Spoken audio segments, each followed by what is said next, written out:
कहानी की स्टार्टिंग में हम एक औरत को देखते हैं जो एक बच्चे को जन्म देती है और वो उसका नाम हरक्युलिस रखती है। हरक्युलिस कोई आम बच्चा नहीं है क्योंकि उसके पिता एक गॉड हैं जिनको ज्यूस कहा जाता है, जबकि उसकी माँ एक नॉर्मल इंसान है। अब ज्यूस की वाइफ जिसका नाम हेरा होता है, उसको जब इस बात का पता चलता है कि ज्यूस का एक बेटा इंसान से पैदा हुआ है, तब वो उसे मारने के लिए दो सांपों को भेजती है। लेकिन हरक्युलिस भी अपने पिता की तरह बहुत ही शक्तिशाली होता है, वो उन दोनों सांपों को मार देता है। अब समय गुजरता है और हरक्युलिस बड़ा हो चुका था। देवताओं ने उसे 12 कारनामे करने के लिए दिए थे, क्योंकि अगर वो इन 12 कारनामों को कर लेता है तब देवी हेरा उसे शांति के साथ जीने देगी। अब इन 12 कारनामों में से पहला कारनामा ये था कि उसे बहुत सारे सांपों से लड़ना था, लेकिन हरक्युलिस उन सभी सांपों को मार देता है। हरक्युलिस का दूसरा कारनामा ये था कि उसे एक जंगली सुअर से लड़ना था, जो कि बहुत ही खतरनाक होता है, पर हरक्युलिस इतना ताकतवर था कि वो उसको भी मार देता है। अब लास्ट में हरक्युलिस का सामना एक शेर से होता है, जिसे हराना इतना आसान नहीं था।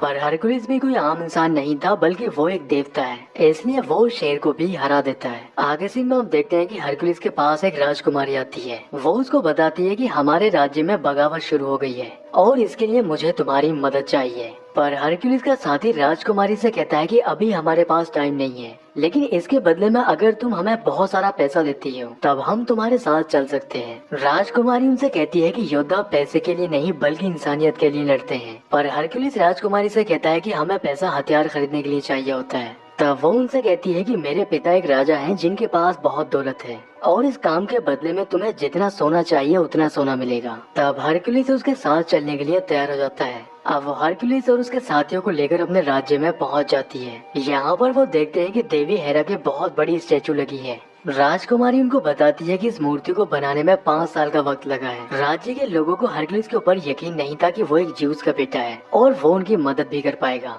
लेकिन राजकुमारी के बेटे ने हरक्युलिस की बहुत सारी कहानियां पढ़ी थी और वो उसके लिए एक हीरो होता है। अब राजकुमारी हरक्युलिस और उसके साथियों को अपने पिता के पास लेकर जाती है। वो उनको बताने लगता है कि हमारे ही सेनापति, जिसका नाम रीसस है, उसने हमारे ही खिलाफ बगावत कर दी है। हमारी उसके साथ जंग काफी समय से चल रही है, जिसमें बहुत सारे बेगुनाह लोग मारे जा रहे हैं। रीसस एक जादूगर है, इसलिए लोगों का ऐसा मानना है कि उसे सिर्फ एक देवता ही खत्म कर सकता है, और इसलिए मैं चाहता हूँ कि तुम हमारे लिए लड़कर रीसस को हमेशा के लिए खत्म कर दो, ताकि ये जंग यहीं रुक जाए। साथ ही वो उनको बताता है कि रीसस के साथ इंसानों की नहीं बल्कि क्रीचर्स की सेना है। अब हरक्युलिस के योद्धाओं में जो एक लड़की होती है, वो उनसे पूछने लगती है कि क्या तुमने उनकी सेना को कभी देखा है। पर राजा का एक सिपाही उनको बताता है कि हमने उसकी सेना को कभी देखा नहीं है, पर उसकी सेना के बारे में बहुत सारी कहानियां सुनी है। अब हरक्युलिस राज्य के आम लोगों को रीसस की सेना से लड़ने की ट्रेनिंग देने लगता है, क्योंकि राजा की बहुत सारी सेना मारी जा चुकी है और उससे लड़ने के लिए बहुत ही कम सैनिक बचे हैं। वो उनसे शील्ड की एक दीवार बनाने के लिए कहता है। अब वो जैसे ही शील्ड की दीवार बनाते हैं, हरक्युलिस का एक योद्धा तोड़कर उनकी तरफ जाता है और वो उस दीवार को तोड़ता हुआ बड़ी आसानी से अंदर चला जाता है। हरक्युलिस उनसे कहता है कि अगर तुम इसी तरह से कमजोर दीवार बनाओगे तब दुश्मन इसी तरह से दीवार को तोड़कर अंदर चला जाएगा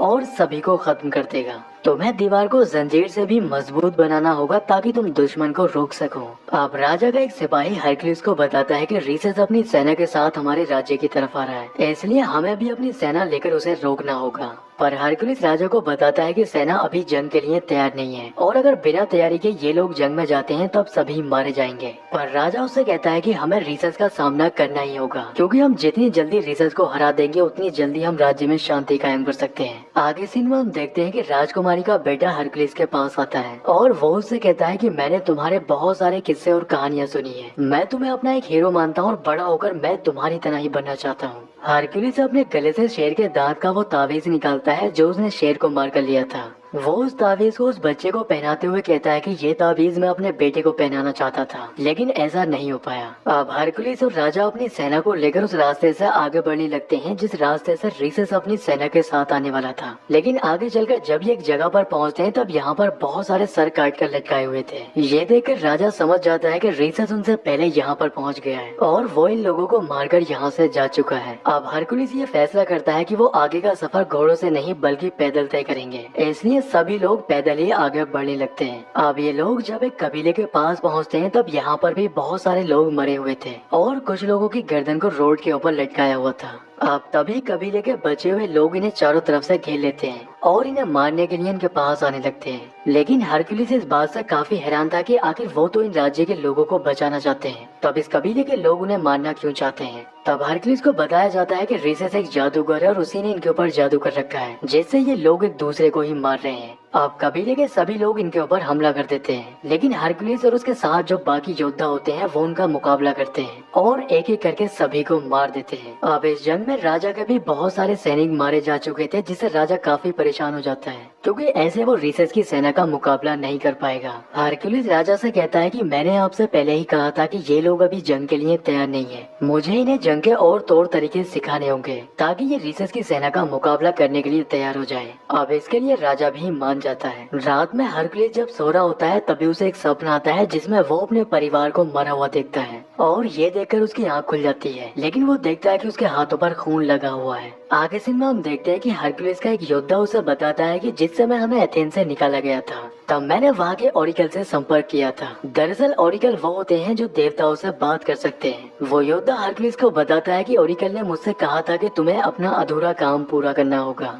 पर हरक्यूलिस को इस बारे में कुछ भी याद नहीं होता है। दरअसल हरक्यूलिस का एक परिवार था जिसमें एक बीवी और 3 बच्चे थे, लेकिन उन सभी को किसी ने मार दिया था और उनकी मौत का इल्जाम हरक्यूलिस के ऊपर आ गया था और इसी आरोप के चलते उसे एथेंस से निकाला गया था। अब हरक्यूलिस और उसके बाकी योद्धा राजा की सेना को जंग के तौर तरीके सिखाने लगते हैं। हरक्यूलिस का भांजा जो कि उसके योद्धाओं में से एक होता है, वो सैनिकों को हरक्यूलिस के बहादुरी के किस्से सुनाकर मोटिवेट करने लगता है। अब राजा की जितनी भी सेना थी उन सभी की ट्रेनिंग कंप्लीट हो जाती है, इसलिए वो रीसेस का मुकाबला करने के लिए आगे बढ़ने लगते हैं। अब ये लोग उस जगह पर पहुंच जाते हैं जहां पर रीसेस अपनी सेना के साथ होता है, पर हैरानी की बात ये थी कि रीसेस की सेना में कोई भी क्रिएचर नहीं था, बल्कि उसकी सेना में आम इंसान ही होते हैं। लेकिन उसकी सेना राजा की सेना से 3 गुना ज्यादा होती है। अब दोनों सेनाओं के बीच में जंग शुरू हो जाती है। हालांकि हरक्यूलिस के साथ जो सेना थी वो बहुत ही कम होती है, पर उसने जो अपनी सेना को ट्रेनिंग दी थी वो उसमें काफी एक्सपर्ट हो चुके थे और इसलिए वो रीसेस की 3 गुना सेना को कुछ ही समय में ढेर कर देते हैं और इस जंग को फतेह कर लेते हैं। अब रीसेस अपने घोड़े पर बैठकर हरक्यूलिस को मारने के लिए जैसे ही उसके पास आता है वो उसके घोड़े को पलट देता है,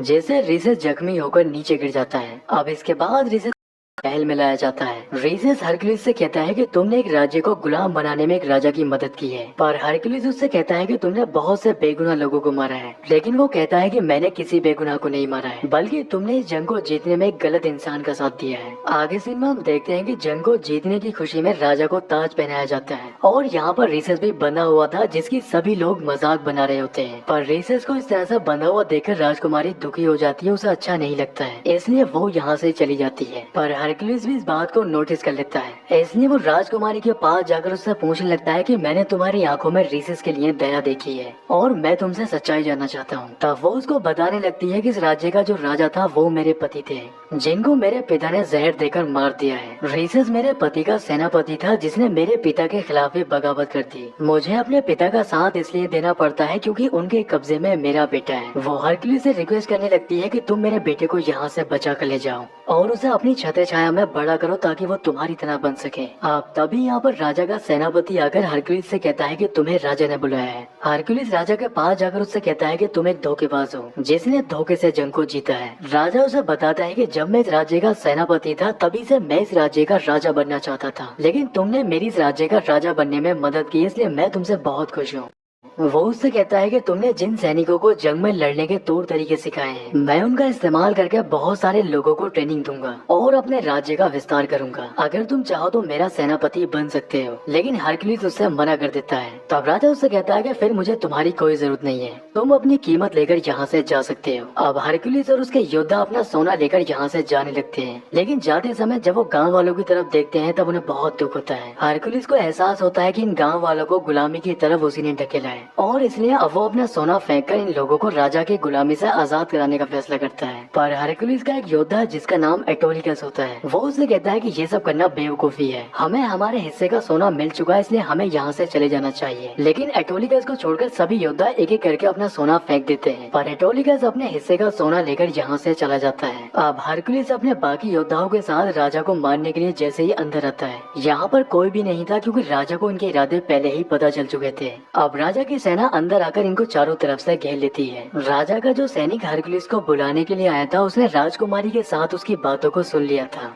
इसलिए अब राजा अपनी बेटी के बच्चे को भी छीन लेता है। अब तभी एक सैनिक हरक्यूलिस के ऊपर हमला करता है जिससे वो बेहोश हो जाता है। होश में आने के बाद वो देखता है कि वो बहुत ही मजबूत जंजीरों से बंधा हुआ है। अब तभी यहाँ पर एथेंस का राजा आता है जिसने पृथ्वी के राजा के साथ अलायंस कर लिया है। वो अपने साथ 3 खूंखार भेड़िए भी लेकर आया था, जिनकी आवाजों को सुनकर उसे याद आता है कि जिस समय उसके परिवार को मारा गया था तब भी उसने इन भेड़ियों की आवाज सुनी थी, लेकिन वो उस समय बहुत नशे में था। पर ये सब सुनकर वो समझ जाता है कि राजा ने उसके ड्रिंक में कुछ मिलाया था और इन भेड़ियों ने ही उसके परिवार को मारा है। वो एथेंस के राजा से पूछने लगता है कि आखिर उसने ऐसा क्यों किया। तब राजा उसे बताता है कि जिस समय तुमने अपने 12 कारनामों को पूरा किया था तब तुम लोगों की नजरों में बहुत फेमस हो चुके थे और राज्य के लोग मेरे नाम की जगह तुम्हारा नाम लेने लगे थे, जो कि मुझे बिल्कुल पसंद नहीं था। इसलिए मैंने तुम्हारे परिवार को मरवाकर उनकी मौत का इल्जाम तुम्हारे सर पर लगा दिया ताकि एथेंस के लोग तुमसे नफरत करने लगे। अब सच्चाई जानने के बाद हरक्यूलिस को बहुत गुस्सा आता है, पर वो मोटी मोटी जंजीरों से बंधा होता है। अब राजा हरक्यूलिस के सभी साथियों को मारने का ऑर्डर देता है और सबसे पहले शुरुआत उसकी बेटी से की जाती है। पर तभी हरक्यूलिस का साथी उससे कहता है कि तुम्हें अपने आप को पहचानना होगा क्योंकि तुम एक नॉर्मल इंसान नहीं हो, तुम्हें हम सबको बचाना होगा। ये सुनने के बाद हरक्यूलिस के अंदर एक अजीब पावर आ जाती है और वो जंजीरों को तोड़ देता है और इसके बाद वो राजकुमारी को बचा लेता है। पर तभी उसके ऊपर वो 3 भेड़िए हमला कर देते हैं। वो उसको बुरी तरह से काटने लगते हैं पर हरक्यूलिस उनको मार देता है। अब इसके बाद वो अपने साथियों के साथ रेसेस को भी आजाद कर देता है। वो एथेंस के राजा को पकड़कर उसके सीने में खंजर घोंप देता है जिससे वो मारा जाता है। अब हरक्यूलिस जब अपने साथियों के साथ महल से बाहर आता है तब वो देखता है कि बाहर राजा की बहुत सारी सेना खड़ी होती है और राजा ने अपनी बेटी के बच्चे को भी पकड़ रखा होता है। राजा का सैनिक उस बच्चे को मारने ही वाला था कि तभी हरक्यूलिस का वो साथी यहाँ पर आ जाता है जो सोना लेकर जा चुका था। वो तीर मारकर उस बच्चे को बचा लेता है जिससे वो बच्चा वहाँ से आजाद होकर अपनी माँ के पास आ जाता है। अब हरक्यूलिस के योद्धा और राजा की सेना के बीच में जंग शुरू हो जाती है। हालांकि राजा की सेना बहुत ज्यादा थी, लेकिन इसके बाद भी हरक्यूलिस और उसके योद्धा उन पर भारी पड़ रहे होते हैं। पर उसने जो राजा की सेना को शेल की दीवार बनानी सिखाई थी वो उसी का इस्तेमाल करके उनकी तरफ बढ़ने लगते हैं। अब हरक्यूलिस ये जानता था कि उस दीवार को तोड़ना इतना आसान नहीं है और इसलिए वो ऊपर जाकर देवी हेरा की मूर्ति को नीचे गिरा देता है जिससे वो शेल की दीवार टूट जाती है। उस मूर्ति का सर राजा से जाकर टकरा जाता है जिससे वो मारा जाता है और इस तरह से हरक्यूलिस इस राज्य को फिर से आजाद करा देता है। दोस्तों उम्मीद करता हूँ कि वीडियो पसंद आया होगा, इसलिए वीडियो को लाइक और चैनल को सब्सक्राइब जरूर करें। तो मैं आपसे मिलता हूँ अगले वीडियो में।